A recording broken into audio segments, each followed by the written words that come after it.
Hello everyone, this is Mansi and welcome back to career notice board. दोस्तों, अगर आपका सपना है बैंक में ऑफिसर बनना, तो आज की ये अपडेट आपके लिए गेम चेंजर हो सकती है। आईडीबीआई बैंक ने जूनियर असिस्टेंट मैनेजर 2026 की वैकेंसी रिलीज़ कर दी है और बिलीव मी, ये अपॉर्चुनिटी बार बार नहीं आती। सोचो, एक सिक्योर जॉब, अच्छी सैलरी, रिस्पेक्ट वाली पोजीशन और बैंकिंग सेक्टर में स्ट्रॉन्ग करियर की शुरुआत, सब कुछ एक ही एग्ज़ाम से पॉसिबल है। अगर आप ग्रेजुएट हो और लाइफ में कुछ बड़ा करना चाहते हो, तो ये चांस बिल्कुल भी मिस मत करना। इस वीडियो में मैं आपको बताऊंगी कितनी वैकेंसीज़ है, कौन अप्लाई कर सकता है, एज लिमिट, सिलेक्शन प्रोसेस कैसा होगा, सैलरी कितनी मिलेगी, फॉर्म कैसे फिल करना है, सब कुछ सिंपल लैंग्वेज में। तो वीडियो को एंड तक ज़रूर देखना, क्योंकि हो सकता है यही वो अपॉर्चुनिटी है जो आपकी लाइफ का टर्निंग पॉइंट बन सकती है। चलो तो शुरुआत करते हैं आईडीबीआई बैंक JAM 2026 की कंप्लीट डिटेल्स। यहाँ मैंने ऑफिशियल नोटिफिकेशन ओपन कर लिया है। यहाँ हम देख सकते हैं कि recruitment of junior assistant manager grade O 26-27 IDBI bank की तरफ से ये वैकेंसी रिलीज़ हुई है। Online applications can be done through the link given here, that is https://www.idbi.bank.in current careers current opening. इस लिंक को मैं comment box and description box दोनों जगह पेस्ट कर दूंगी। अगर आपको ये फिल करना है तो आप श्योरली यहाँ से लिंक ले सकते हैं। फर्स्ट यहाँ पर डिटेल्स ऑफ द वैकेंसीज़ दी हुई है, मीन्स कि किस जोन में, किस स्टेट के किस जोन से कितनी वैकेंसीज़ है। जैसे कि हम देख सकते हैं कि Ahmedabad, Ahmedabad state Gujarat, Daman and Diu union territory और दादरा एंड नागर हवेली टेरिटरी के अंडर में आता है। और यहाँ पर जो टेंटेटिव वैकेंसीज़ है वो है 70। एंड यहाँ पर लैंग्वेजेस भी दी हुई है कि किस स्टेट में कौन सी रीजनल लैंग्वेज होती है। ये चीज़ एक माइंड में रखनी है कि आप जिस भी जोन से फॉर्म फिल कर रहे हैं, वहाँ की जो रीजनल लैंग्वेज है वो आपको आनी चाहिए। लाइक आपकी जो मार्कशीट है उसमें वो 10th या 12th के मार्कशीट में आपने वो सब्जेक्ट पढ़ा हुआ होना चाहिए। लाइकवाइज यहाँ पर दी हुई है फॉर बेंगलुरु, भोपाल, गुवाहाटी, हैदराबाद एक्सेट्रा। इसके बाद यहाँ पर हमें डिटेल्स ऑफ रिजर्वेशन, मतलब इन डिटेल आपको देखने मिलेगा कि किस जोन से किस कैटेगरी के लिए कितनी वैकेंसीज़ है। फॉर एग्जांपल यहाँ पर अहमदाबाद से अनरिजर्व्ड कैटेगरी के लिए 28, SC category 10, ST 7, OBC 18, EWS 7, ऐसे टोटल 70। एंड इसी के साथ PWBD कैंडिडेट्स के लिए यहाँ पर सेपरेटली वैकेंसी दी हुई है, जो कि लाइकवाइज डिवाइडेड है। यहाँ हम देख सकते हैं कि सबसे ज़्यादा वैकेंसी हम लोगों को जो दिख रही है वो है दिल्ली और मुंबई में, जो कि है 130 सीट्स पर जोन। और महाराष्ट्र में हमें 2 जगह देखने मिल रही है, लाइक मुंबई, नागपुर और पुणे भी। ये 3 लोकेशंस हमें देखने मिल रहे हैं महाराष्ट्र इटसेल्फ में। हम कह सकते हैं कि अराउंड 250 वैकेंसीज़ हमें महाराष्ट्र से देखने मिल जाएगी। इसके बाद हम देखेंगे कुछ important instructions. Candidates can apply for only one of the above listed zones, मतलब यहाँ पर जो भी जोन्स दिए हुए हैं, इन जोन्स में से आप किसी एक ही जोन में अप्लाई कर सकते हैं। लाइक महाराष्ट्र में इवन दो 3 जोन है, लेकिन आप इन तीनों में से किसी एक जोन में ही अप्लाई कर पाएंगे। And also such candidates should be proficient in reading, writing and understanding in any language indicated against the respective zone. मतलब आप जिस भी जोन से फॉर्म फिल कर रहे हैं, वहाँ की जो रीजनल लैंग्वेज है उसमें रीडिंग, राइटिंग और अंडरस्टैंडिंग में आपकी प्रोफिशिएंसी होनी चाहिए।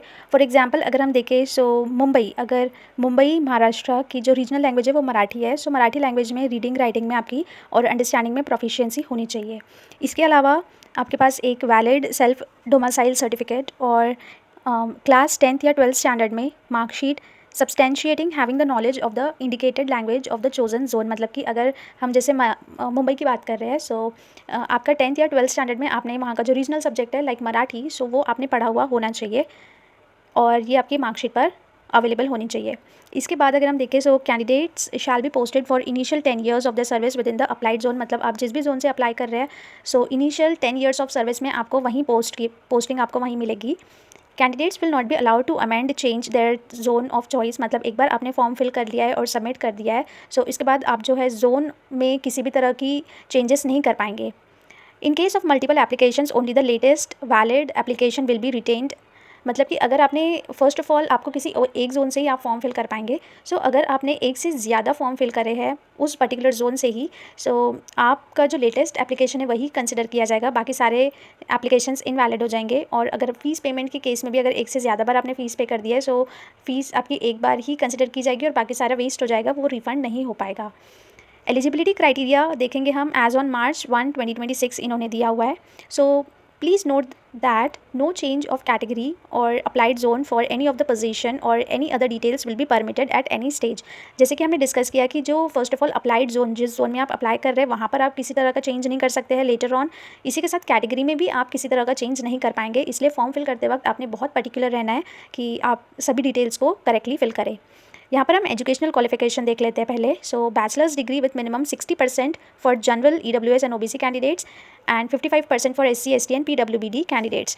सो आपके पास first of all bachelors degree होनी चाहिए विथ मिनिमम 60% अगर आप जनरल EWS और OBC के कैंडिडेट्स हैं, और अगर आप SC ST या PWBD के कैंडिडेट्स हैं तो 55% मिनिमम आपके बैचलर्स डिग्री में होने चाहिए. अगर आपके पास सिर्फ किसी तरह का डिप्लोमा कोर्स है तो ऐसे कैंडिडेट्स यहाँ पर एलिजिबल नहीं होते हैं. इसके बाद हम देखेंगे age age on March 1, 2026. So minimum age यहाँ पे 20 ईयर्स है और मैक्सिमम एज जो परमिटेड है वो है 25 ईयर्स. अगर कोई कैंडिडेट 2 मार्च 2001 से पहले बॉर्न हुआ है या फिर 1 मार्च 2006 के बाद बॉर्न हुआ है, सो ऐसे कैंडिडेट्स यहाँ पर एलिजिबल नहीं होते हैं. Candidate should indicate the percentage obtained in graduation calculated to the nearest 2 decimal, मतलब कि 2 डेसिमल तक के ही आपका परसेंटेज आपने शो करना है. Like for example 89.06. So point के बाद में 06 2 डेसिमल तक के ही आपका परसेंटेज आपने शो करना है, उससे ज़्यादा नहीं. और अगर आपके डिग्री प्रोग्राम में CGPA या फिर OGPA आपको अलॉट होता है, सो उसे आपने परसेंटेज में कन्वर्ट कर लेना है while filling this form. After that candidate must possess valid marksheets, यानी कि ईयर वाइज और सेमेस्टर वाइज आपके पास मार्कशीट होनी चाहिए आपके डिग्री प्रोग्राम की. इसी के साथ आपके पास provisional at least provisional degree certificate होना चाहिए issued by the university that he और she is a graduate as on March 1, 2006. मतलब March 1, 2026 से पहले आपका ग्रेजुएशन कंप्लीट हो चुका है, इसका आपके पास एटलीस्ट प्रोविजनल डिग्री सर्टिफिकेट होना चाहिए. इसके बाद हम देखेंगे कंप्यूटर लिटरेसी. सो यहाँ पर candidates are expected to have proficiency in computers, मतलब कि एटलीस्ट आपके पास बेसिक नॉलेज होना चाहिए computer related. Important dates for the recruitment process अगर हम देखें, सो ऑनलाइन रजिस्ट्रेशन इसके ऑलरेडी शुरू हो चुके हैं जो कि रहेंगे 8 मार्च से लेके 19 मार्च 2026 तक, मतलब कि आपको अराउंड 11 डेज़ का यहाँ पर टाइम मिलेगा इस फॉर्म को फिल करने के लिए. सो अगेन लास्ट डेट तक के वेट नहीं करना है. अगर आपको ये वैकेंसी अच्छी लग रही है और फिल करने का फॉर्म मन है, सो जल्दी से जल्दी अपना फॉर्म को फिल करना है. Tentative date of online test अगर हम देखें, सो यहाँ पर 12 April 2026 for in morning session इन्होंने टाइम दिया हुआ है कि इस दिन आपका जो ऑनलाइन टेस्ट है वो कंडक्ट हो सकता है. ये वैरी भी कर सकता है, but for now tentative date 12 April ही है. इसके बाद हम देखेंगे कुछ स्पेसिफिक इन्फॉर्मेशन एंड इंस्ट्रक्शंस अगर हम देखें, like emoluments and career prospects, मतलब कि सैलरी एंड ऑल से रिलेटेड. सो बेसिक सैलरी जो रहेगा आपका वो 6.14 लाख से लेकर 6.50 लाख के बीच में वैरी करेगा. इसी के साथ अगर आपका परफॉर्मेंस के बेसिस पर आपको यहाँ पर एनुअल इंक्रीमेंट भी दिया जाएगा.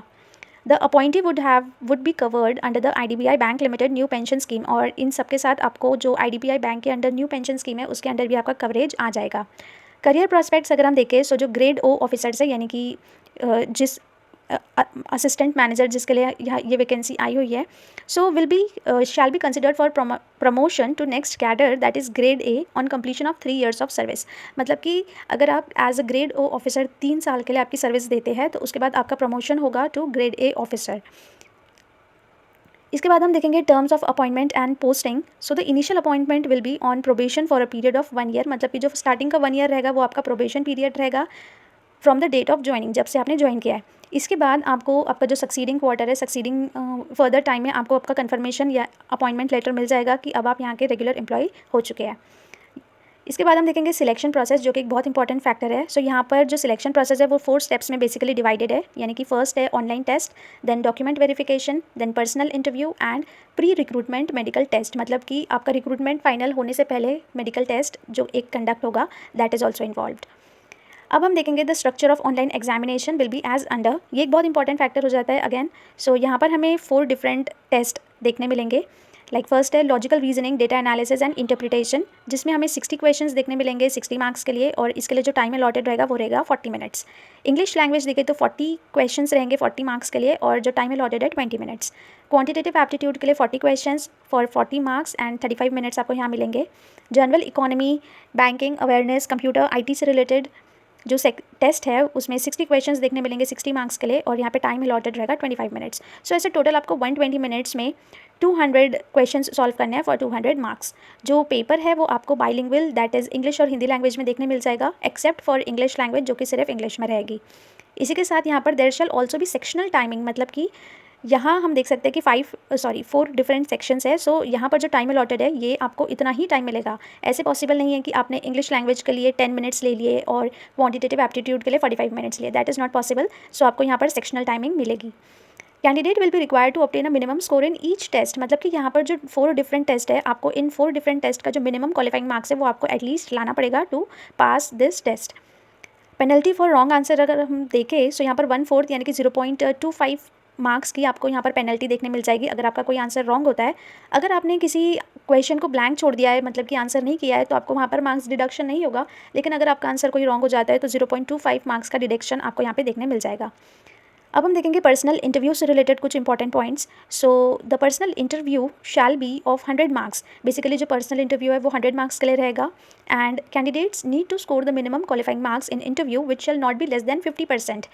मतलब कि जो unreserved category and EWS category likewise जो है उन्हें मिनिमम 50% लाने ही होंगे in case of personal interview, और जो SC ST OBC and PWBD के कैंडिडेट्स हैं उनके केस में 45% मिनिमम या इससे ज़्यादा होने चाहिए, बट इससे कम आपका परसेंटेज नहीं रहना चाहिए अगर आप चाहते हैं कि आपका सिलेक्शन पर्सनल इंटरव्यू क्लियर हो। After that the combined final score of candidate shall be arrived at on the basis of scores obtained by the candidates in online test and interview. मतलब कि जो ऑनलाइन टेस्ट हुआ है और interview, इन दोनों का combination of marks आपको देखने मिलेगा आपके फाइनल मेरिट को सिलेक्ट करने के केस में। अब हम देखेंगे किस फॉर्मूले के बेसिस पर यहाँ पे मार्क्स का कॉम्बिनेशन बनाया गया है। सो 3/4 मार्क्स जो है वो आपके ऑनलाइन टेस्ट के कंसिडर होंगे, एंड 1/4 मार्क्स जो है वो पर्सनल इंटरव्यू का कंसिडर होगा। इन दोनों के कॉम्बिनेशन से आपका फाइनल मेरिट डिसाइड होगा।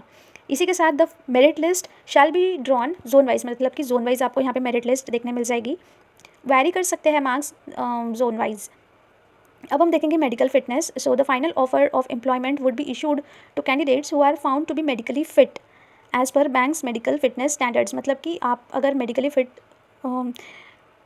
फाउंड होते हैं, मिलते हैं, सो इन दैट केस ओनली आपको यहाँ पर आपका फाइनल सिलेक्शन होगा, अदरवाइज़ आपका कैंडिडेचर यहाँ पे कैंसिल हो सकता है। अब हम देखेंगे एलिजिबिलिटी क्राइटेरिया। सो नेशनलिटी अगर हम देखें so basically citizen of India होने चाहिए, और अगर नहीं है तो इसके अलावा नेपाल, भूटान या फिर टिबेटियन रेफ्यूजी है अगर कोई कैंडिडेट, और 1 जनवरी 1962 से पहले इंडिया में अराइव कर गए हैं और परमानेंटली अब इंडिया में ही सेटल है, सो इन दैट केस आप एलिजिबल हो जाते हैं। इसके बाद हम देखेंगे relaxation of upper age limit, मतलब कि जैसे 20 मिनिमम 20 और मैक्सिमम 25 एज दी हुई है। सो यहाँ पर कुछ अपर एज में एज रिलैक्सेशंस भी है कैटेगरी वाइज, वो हम देख लेते हैं। अगर आप SC ST के कैंडिडेट है तो 5 ईयर्स का एज रिलैक्सेशन आपको देखने मिलेगा। OBC कैंडिडेट्स के लिए 3 ईयर्स, PWBD कैंडिडेट्स के लिए 10 ईयर्स, और अगर एक्स सर्विसमैन है इन दैट केस 5 ईयर्स, और अगर पर्सन अफेक्टेड बाय 1984 रायट्स है तो इन दैट केस 5 ईयर्स का एज रिलैक्सेशन आपको यहाँ पे देखने मिल जाएगा। Candidates seeking age relaxation will be required to submit necessary valid certificate in original, मतलब कि अगर आप किसी तरह का एज रिलैक्सेशन अवेल कर रहे हैं तो आपके पास में ओरिजिनल सर्टिफिकेट्स आपने अवेलेबल रखने हैं at the time of document verification along with some photocopies of it. इसके बाद हम देखेंगे हाउ टू अप्लाई। ये एक मेजर फैक्टर आ जाता है कि वैकेंसी में अप्लाई कैसे करना है। सो फर्स्ट ऑफ ऑल यहाँ पर हमने डेट देखी हुई है कि 8 मार्च से लेकर 19 मार्च के बीच में आपको इस फॉर्म को फिल करना है। बिफोर अप्लाइंग कुछ चीज़ें हैं जो आपने आपके पास रेडी करके रख लेनी है ताकि वाइल अप्लाइंग आपको किसी तरह का कोई प्रॉब्लम ना जाए। So personal email ID and mobile number, मतलब आपके पास एक वैलिड ईमेल आईडी और मोबाइल नंबर होना चाहिए जिसके थ्रू, जो कि पूरे रिक्रूटमेंट प्रोसेस के टाइम में एक्टिव रहे, जिसके थ्रू आपको जो भी इंपॉर्टेंट पॉइंट्स है इस नोटिफिकेशन से रिलेटेड वो अपडेट रहेंगे। लाइक अगर एग्जाम की डेट आती है तो वो उससे रिलेटेड आपको मैसेज ईमेल पर एंड मोबाइल नंबर पर डिलीवर हो जाएगा ताकि आप भी अपडेटेड रहे। इसके साथ scan photograph, thumb impression, hand written declaration and signature भी आपको रेडी रखनी है इन रिक्वायर्ड साइज़, वो हम आगे डिस्कस करेंगे। यहाँ पर हम डिक्लेरेशन देख लेते हैं। यहाँ पर ये 3 लाइन का जो डिक्लेरेशन दिया हुआ है ये आपने आपकी खुद की हैंडराइटिंग में लिखना है इन running handwriting. So and signature and handwritten declaration in capital letters shall not be accepted and such application applicant would be summarily rejected at any time of the process including online test। मतलब कि आपका जो आप declaration लिखेंगे वो capital letters में नहीं होना चाहिए, उसे आपने रनिंग हैंडराइटिंग में ही लिखनी है। अब हम देख लेते हैं साइज़ रिलेटेड कुछ पॉइंट्स जो कि इन डॉक्यूमेंट्स के केस में आपको रेडी करके रखना है। So guidelines for scanning and upload of photograph. So photograph अगर हम देखें तो 4.5 सेंटीमीटर्स इंटू 3.5 सेंटीमीटर्स का आपका साइज़ होना चाहिए फोटोग्राफ का। एंड फोटोग्राफ के केस में आपको जो बैकग्राउंड है वो लाइट कलर्ड रहे तो ज़्यादा बेनिफिशियल है, प्रेफरेबली वाइट बैकग्राउंड। और फोटोग्राफ का जो साइज़ है वो 20 KB से 50 KB के अंडर ही होना चाहिए। आपको ये मेक श्योर करना है कि आपका फोटोग्राफ का साइज़ 50 KB के ऊपर ना हो। ये जो साइज़ है ये आप बहुत इजीली एडजस्ट कर सकते हैं। ऑनलाइन बहुत सारे प्लेटफॉर्म्स इसके लिए अवेलेबल है आपका photo, signature and etcetera documents का साइज़ एडजस्ट करके देने के लिए। सो से एंड ये एक बहुत इंपॉर्टेंट पॉइंट है कि same photograph must be affixed on print out of the online call letter for the online test firmly pasted at the prescribed place. मतलब कि जो फोटोग्राफ आप आपके एप्लीकेशन फॉर्म में अपलोड कर रहे हैं, सो वो सेम फोटोग्राफ आपने आपका जो कॉल लेटर आएगा उसमें भी पेस्ट करना है। सो इसलिए आपको मेक श्योर करना है कि आपके पास मैक्सिमम फोटोकॉपीज़ अवेलेबल हो। इसके बाद एक इंपॉर्टेंट नोट है यहाँ पर कि candidate will also be required to capture a live photograph. मतलब कि जो आपने फोटोग्राफ अपलोड करी है passport size that is different, इसके अलावा आपको एक लाइव फोटोग्राफ भी कैप्चर करनी है। सो इसके लिए आप आपके लैपटॉप से अगर आप फॉर्म फिल कर रहे हैं तो वेब कैम यूज़ कर सकते हैं, या फिर अगर मोबाइल फ़ोन से कर रहे हैं तो मोबाइल फ़ोन का कैमरा भी यूज़ कर सकते हैं। So on selecting capture photo option, मतलब वहाँ पर एक ऑप्शन आएगा कैप्चर फोटो, उस पर अगर आप क्लिक करते हैं तो जो वेब कैम है वो एक्टिवेट हो जाएगा और आपका पिक्चर क्लिक कर लेगा, जो कि ऑटोमेटिकली अपलोड हो जाएगी आपके एप्लीकेशन फॉर्म में। सो अगर अपलोड हो जाती है तो वहाँ पर आपने एक बार चेक कर लेना है कि वो फोटोग्राफ अच्छे से आई है या नहीं, या फिर आप फिर से क्लिक करके अब फिर से अपलोड कर सकते हैं। और अगर आप लैपटॉप से फॉर्म भर रहे हैं लेकिन आपको फोटोग्राफ फ़ोन से लेनी है तो वहाँ पर एक QR कोड भी दिया होता है। लाइक वहाँ पर आप क्लिक हियर टू स्कैन करेंगे अगर, और उस QR कोड को अगर आप स्कैन करेंगे तो फ़ोन में वो लिंक ओपन हो जाएगी और वहाँ से फिर आप आपका वो जो लाइव फोटोग्राफ है वो अपलोड कर सकते हैं। इसके बाद अगर हम कुछ डूज़ एंड डोंट्स देखें फोटोग्राफ के केस में, सो फर्स्ट ऑफ ऑल जो प्रेफरेबली लाइट बैकग्राउंड होना चाहिए अगर आप लाइव फोटो भी कैप्चर कर रहे हैं उसके केस में भी, और आपने स्ट्रेट आपके वेबकैम या फिर कैमरा में देखना है। और जो फोटोग्राफ है वो आपने मेक श्योर करना है कि वो पासपोर्ट साइज़ हो। ऐसा ना हो कि बहुत जूम किया हुआ है आपने फोटोग्राफ को और बहुत छोटी सी फोटोग्राफ आपने क्लिक करी, ऐसा नहीं होना चाहिए। मिनिमम पासपोर्ट साइज़ का फोटोग्राफ तो आपका होना ही चाहिए। इसी के साथ आपने किसी तरह के गॉगल्स या फिर कैप नहीं लगानी है फोटोग्राफ लेते वक्त, और आपके फेस पे किसी तरह का शैडो नहीं आना चाहिए। सो आपको एक प्रॉपर लाइट एरिया में जाकर आपका लाइव फोटोग्राफ को क्लिक करना है। अब हम देखेंगे signature, left thumb impression and hand written declaration से रिलेटेड कुछ इंपॉर्टेंट पॉइंट्स। सो सिग्नेचर अगर हम देखें so on white paper with black pen होनी चाहिए। इसका जो साइज़ है फाइल का वो 10 KB टू 20 KB के अंडर में ही होना चाहिए, और जो फाइल का जो टाइप है वो JPG या फिर JPEG में होना चाहिए। अब हम देखेंगे लेफ्ट थंब इंप्रेशन, ये आपने ध्यान देना है इसमें कि लेफ्ट हैंड का थंब का इंप्रेशन हमें देना है। ऐसा नहीं है कि जल्दी जल्दी में कहीं ऐसा ना हो कि कोई राइट हैंड का थंब इंप्रेशन ले ले। सो लेफ्ट हैंड का थंब इंप्रेशन आपने लेना है on white paper with black या फिर ब्लू इंक, ठीक है। इसके बाद जो थंब इंप्रेशन के डायमेंशन है वो 3 सेंटीमीटर इंटू 3 सेंटीमीटर है, और file size 20 KB into 50 KB यहाँ पर आपको दी हुई है। अब हम देखेंगे declaration related point. So white paper पे ब्लैंकिंग से आपने डेक्लेरेशन लिखना है, जो हमने ऊपर में 3 लाइन्स देखी थी, और JPG या फिर JPEG फॉर्मेट में आपका जो फाइल टाइप है वो होना चाहिए। और साइज़ अगर हम देखें सो 50 KB से लेकर 100 KB के अंडर आपका जो फाइल साइज़ है वो यहाँ पर होना चाहिए। अब हम देखेंगे एप्लीकेशन प्रोसीजर की प्रोसीजर क्या है एप्लीकेशन की। So candidates to apply only for one of the notified position, only one application should be submitted by the candidate for any of the advertise position. मतलब कि आपने आपका फर्स्ट ऑफ ऑल फॉर्म को अच्छे से fill करना है और किसी एक पोस्ट के लिए किसी एक जोन से अच्छे से फॉर्म फिल करना है। मल्टीपल एप्लीकेशंस अगर आप भेजते हैं तो हमने पहले ही देखा है कि लेटेस्ट एप्लीकेशन आपका कंसिडर होगा, और अगर आपने एक से ज़्यादा बार फीस पेमेंट भी कर दिया है तो वहाँ पर आपका रिफंड आपको नहीं मिलेगा। सो इसलिए पहले ही फॉर्म को अच्छे से भरना है। और फॉर्म फिल करते वक्त name of the candidate, category, date of birth, address, ये सारी चीज़ें आपने बहुत अच्छे से फिल करनी है, पर्टिकुलर केयरफुली फिल करनी है, क्योंकि इसमें किसी भी तरह का मॉडिफिकेशन या फिर चेंज आपको करने लेटर ऑन नहीं दिया जाएगा। Please note that change in category will not be permitted. इसी के साथ जो आप कैटेगरी में किस कैटेगरी से फॉर्म फिल कर रहे हैं वो भी आपने अच्छे से देखना है, क्योंकि उसमें भी किसी तरह की चेंज आपको करने दी नहीं जाएगी लेटर ऑन। यहाँ पर लिंक दी हुई है candidates to visit the bank's website to open the link, जहाँ से आप अप्लाई कहाँ से करेंगे। सो ये लिंक मैं आपको कमेंट बॉक्स या फिर डिस्क्रिप्शन बॉक्स में पेस्ट कर दूँगी, वहाँ से आप डायरेक्टली जाकर अप्लाई कर सकते हैं इस एप्लीकेशन के लिए। सो अप्लाई ऑनलाइन के बाद आपने click here for new registration. अगर आप फर्स्ट टाइम इस बैंक से रिलेटेड किसी वैकेंसी को फिल कर रहे हैं तो आप click here to new registration करेंगे, और वहाँ पर आप आपका जो नेम है, कॉन्टैक्ट डिटेल्स और ईमेल आईडी डालने के बाद में आपको कुछ सबमिट करने के बाद आपको एक प्रोविजनल रजिस्ट्रेशन नंबर और पासवर्ड मिलेगा, जो कि आपको अच्छे से रखना है फॉर फर्दर जब भी आप लॉगिन करें उसके पर्पज़ के लिए। Now in case the candidate is unable to complete the application form in one go, मतलब अगर आप पूरा कंप्लीट एप्लीकेशन फॉर्म एक बार में नहीं भर पा रहे हैं तो आप सेव एंड नेक्स्ट करके रख सकते हैं उसे, और लेटर ऑन जब आप फिर से लॉगिन करेंगे तो आप वहीं से फिर आपका फॉर्म को आगे बढ़ा सकते हैं। ऐसे ज़रूरी नहीं है कि आपने फिर से फॉर्म फिल करना है कम्प्लीटली स्टार्टिंग से। अगेन फॉर्म फिल करते वक्त आपने सभी डिटेल्स को केयरफुली डालना है। So the name of the candidate और हिज और हर फादर और husband should be spelled correctly, मतलब कि अगेन स्पेलिंग्स का भी आपको ध्यान रखना है कि आपने करेक्टली फिल करी हुई है। और जैसे जैसे आप डिटेल्स फिल कर रहे हैं सो आपने वैलिडेट करना है डिटेल्स को और सेव एंड नेक्स्ट करते जाना है और आगे बढ़ना है। इसके बाद आपने photo, signature, thumb impression, hand written declaration, ये सभी चीज़ें को अपलोड करना है। और फाइनल सबमिशन करने से पहले आपने एक बार प्रीव्यू टैब पे जाके आपका पूरा फॉर्म एक बार अच्छे से देख लेना है कि कहीं पर किसी तरह की मिस्टेक नहीं हुई है। और इसी के बाद जब आप श्योर हो जाते हैं सो कंप्लीट रजिस्ट्रेशन बटन पर आपने क्लिक करके आगे बढ़ना है पेमेंट टैब की तरफ, और वहाँ जाकर आपने फिर पेमेंट कर देना है। एक चीज़ ध्यान में रखना है कि एक बार आपने सबमिट बटन पे क्लिक कर दिया तो उसके बाद आप किसी तरह का कोई चेंज नहीं कर पाएंगे। सो इसीलिए बहुत केयरफुली आपने फर्स्ट हैंड ही फॉर्म भरना है।